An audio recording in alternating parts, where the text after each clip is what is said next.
Hello!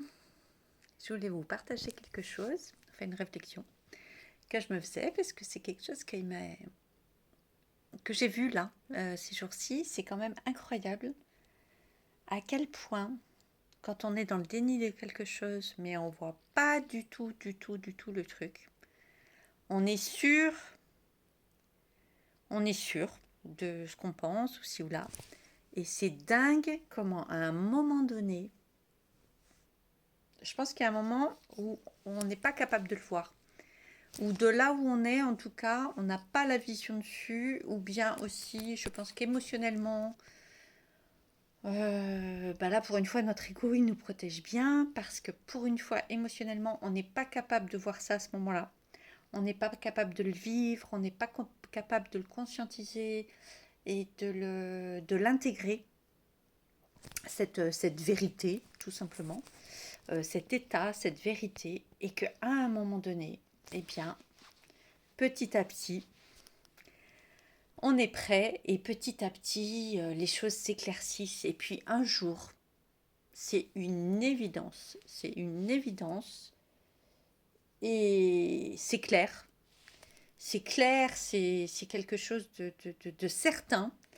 Et je trouve que c'est bouleversant à quel point on peut être sûr, par exemple, du noir il y a un mois, et qu'on peut être sûr du blanc aujourd'hui pour la même situation. Mais c'est évident.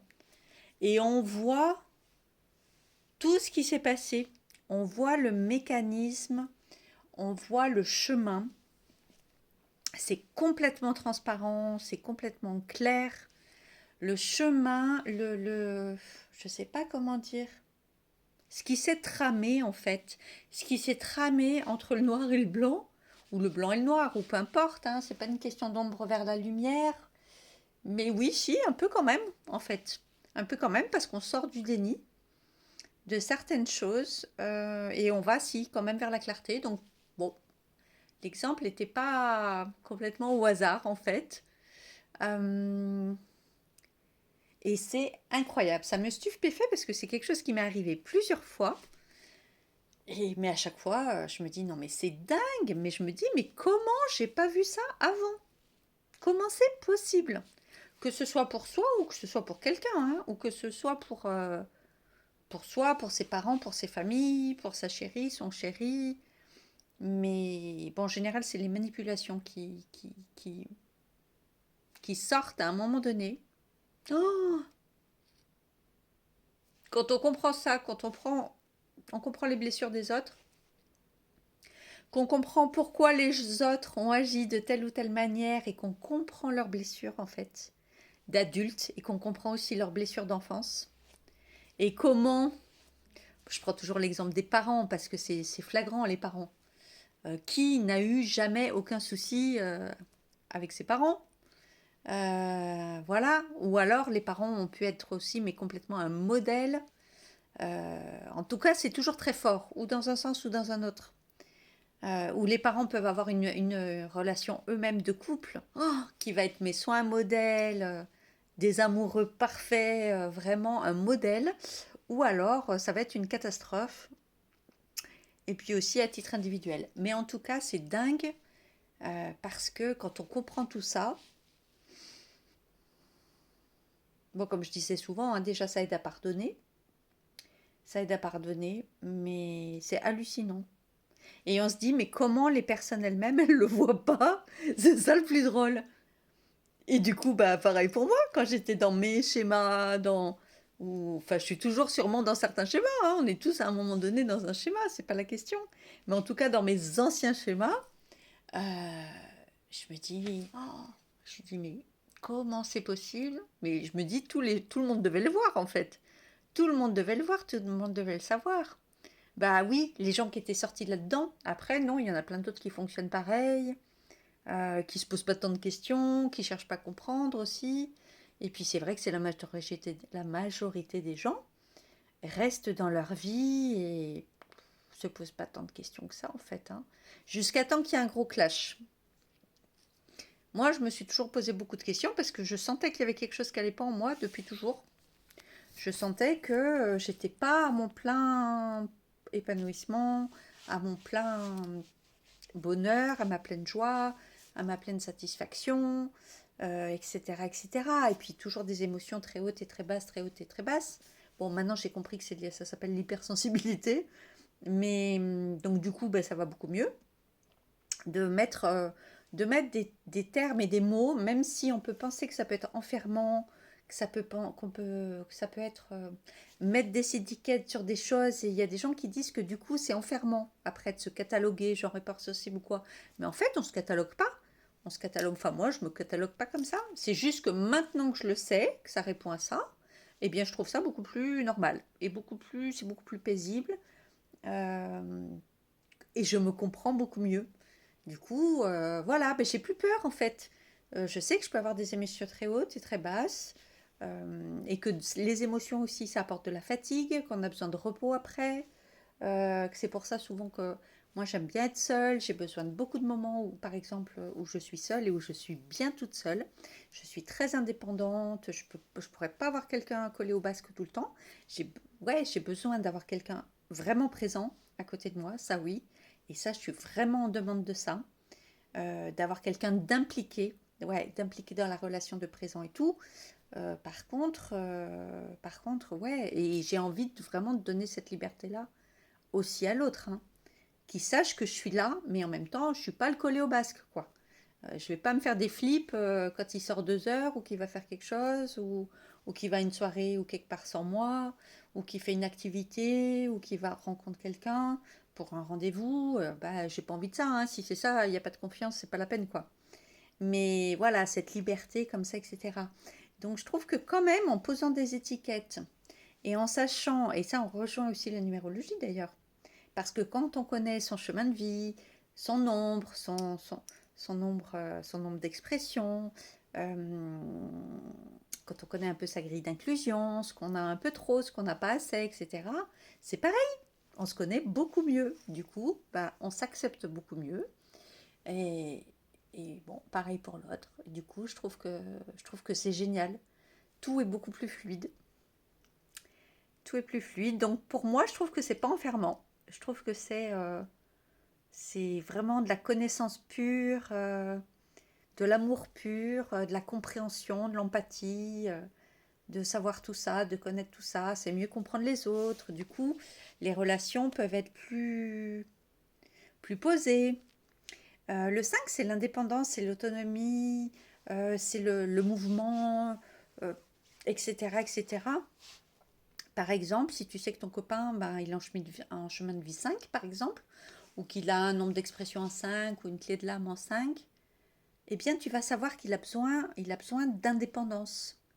Il a besoin d'être libre, de se sentir libre dans sa relation, par exemple.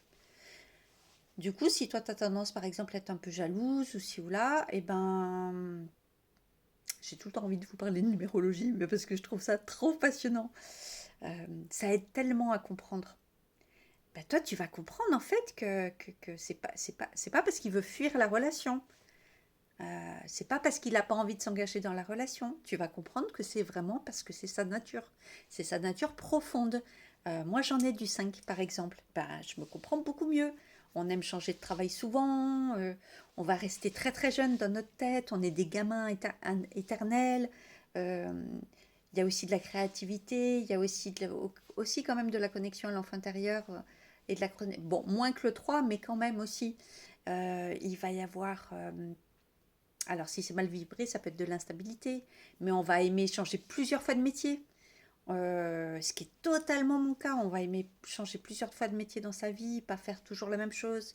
C'est le contraire de la monotonie, le 5. Alors, un 5, si tu veux l'enfermer, le, le, le surveiller, lui demander tout le temps ce qu'il fait, le coller au basque, euh, et plan pépère tout le temps les mêmes trucs et tout, mais il va se faire chier, mais grave quoi, en fait. Et c'est pas une question d'instabilité, c'est juste que c'est une question qu'adore découvrir c'est une personne qui va avoir qui adore découvrir des choses, qui a besoin voilà, de joie, de ci, de là. Ça ne veut pas dire que c'est quelqu'un qui va être en boîte de nuit tous les soirs, mais pas du tout. Par contre, c'est quelqu'un qui a besoin de sentir de la liberté, du lâcher-prise, de la liberté dans sa relation. Et ça, je le comprends tellement. Et ça m'a rassurée du coup, quand j'ai vu aussi, moi j'ai beaucoup de 5 aussi pas mal dans mon thème, et dans ma grille d'inclusion, ben, je me suis dit, waouh, ben, c'est cool, je suis normale en fait. Ouais, c'est pas que jusque-là, je me disais, je me jugeais, je me disais, ouais, des fois, on dirait que t'es pas trop stable, tu veux tout le temps ou changer de boulot, ou connaître des nouveaux trucs, t'aimes bien découvrir des choses, c'est vrai que t'as besoin de liberté, tu peux te sentir vite étouffé. Moi, dans les relations, si on est trop sur moi, euh, ça m'étouffe. Si on me pose sans arrêt des questions, et si je sens qu'on me pose des questions, mais pas dans le sens vraiment de la curiosité, mais plus dans qu'est-ce que tu fais, où t'es, tati, tata, gna gna gna gna, oh, ça va me saouler, quoi. Ça va me saouler, mais complet, quoi. Moi, j'ai besoin qu'on me laisse vivre, respirer, partager.